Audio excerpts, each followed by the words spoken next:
اللہم صلی علی محمد وآل محمد وعجل فرجہم۔ سورہ فاتحہ۔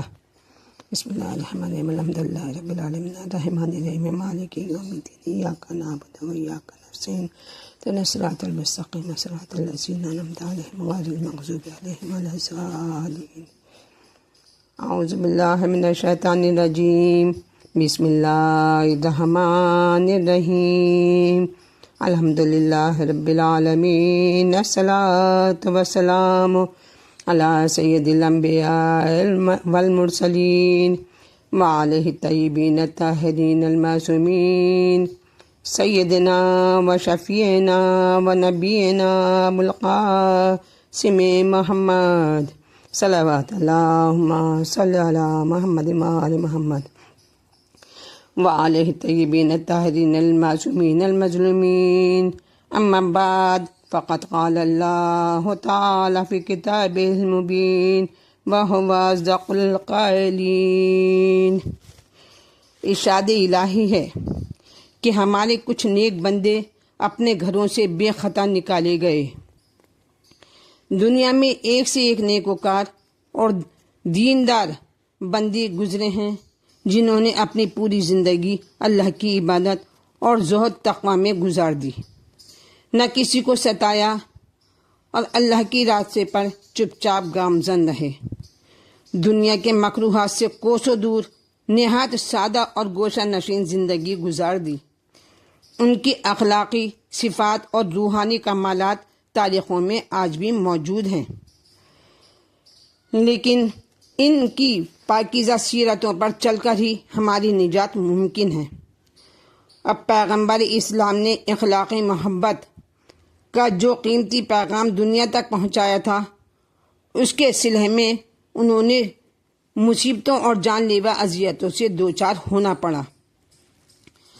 ہمارے رسول صلی اللہ علیہ وسلم کی حیات کے بعد اللہ کے دین کی لجام کچھ دنیا پرست لوگوں نے اپنے ہاتھوں میں لے لی، اور پھر دین کے نام پر بے دینی کا بول بالا ہو گیا۔ حلال و حرام کی تمیز ختم ہو گئی، نمازوں اور تسبیحوں کی صداؤں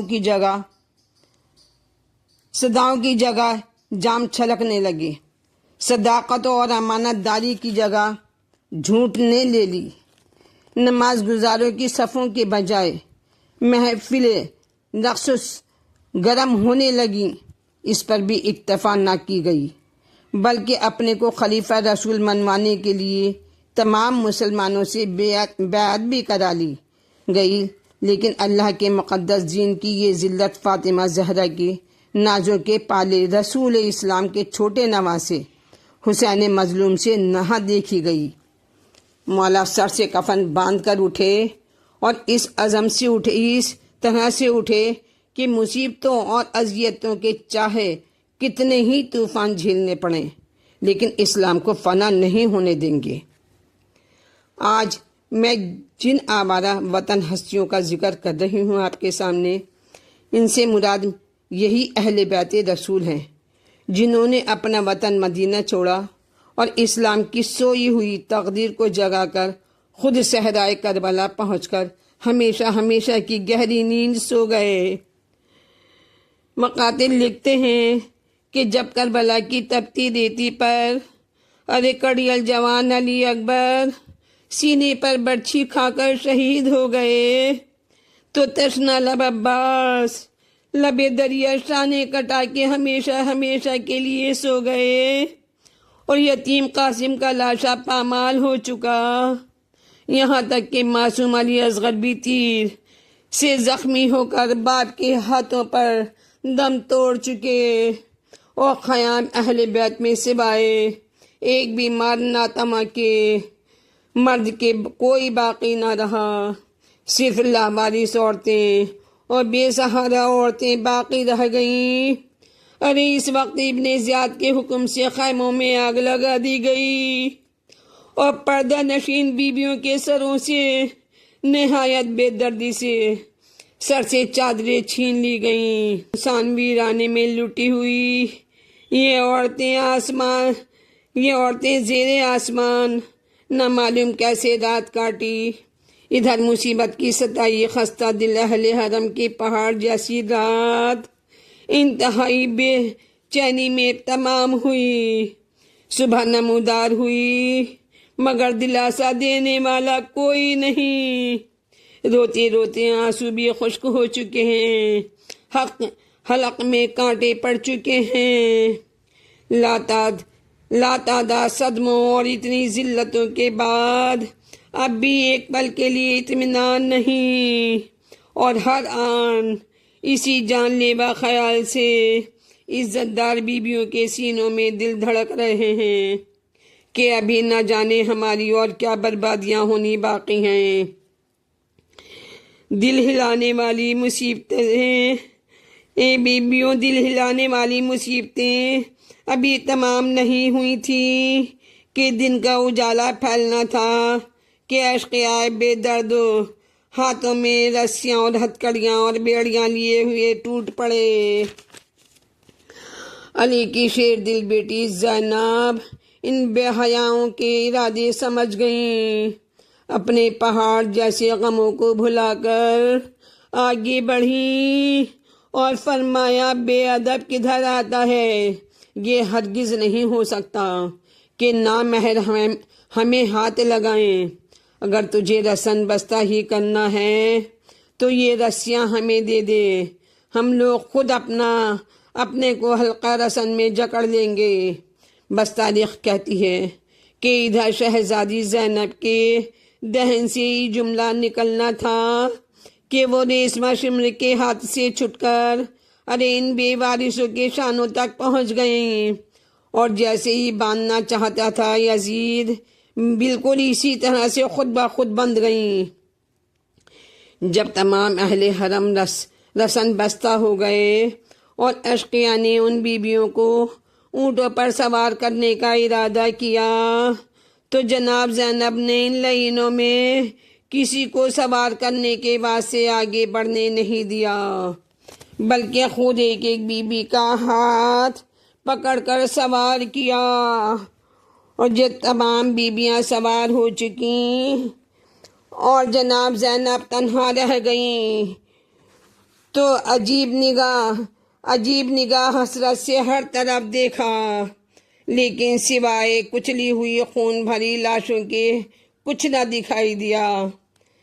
بے اختیار ہو کر مقتل کی طرف دوڑی، جیسے ہی لاش امام حسین پر نظر پڑی دوڑ کر بھائی کی میت پر اپنے کو گرا دیا اور رونے لگی، آواز دی میرے بھیا اٹھو، زینب کو سوار کراؤ۔ کس غفلت کی نیند سوتے ہو؟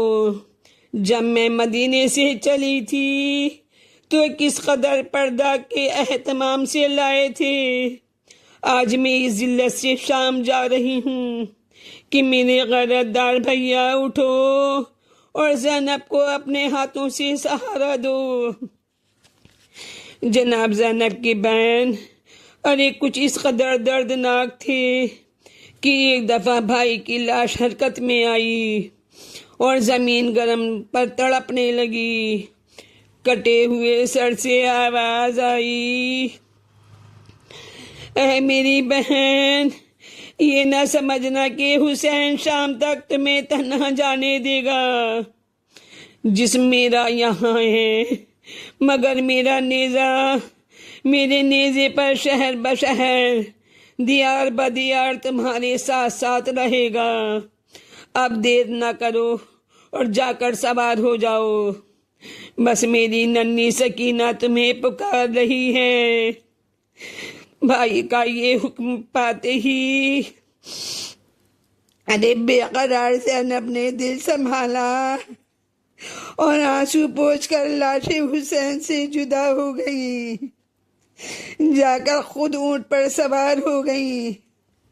اہل بیت کا یہ لوٹا ہوا قافلہ اس پر سوار ہو کر کربلا سے چلا۔ اشقیاء نے ان زندہ درگور بیبیوں کے ستانے کے لیے یہ اہتمام کیا کہ آگے آگے بھائی بھتیجوں اور وارثوں کے کٹے ہوئے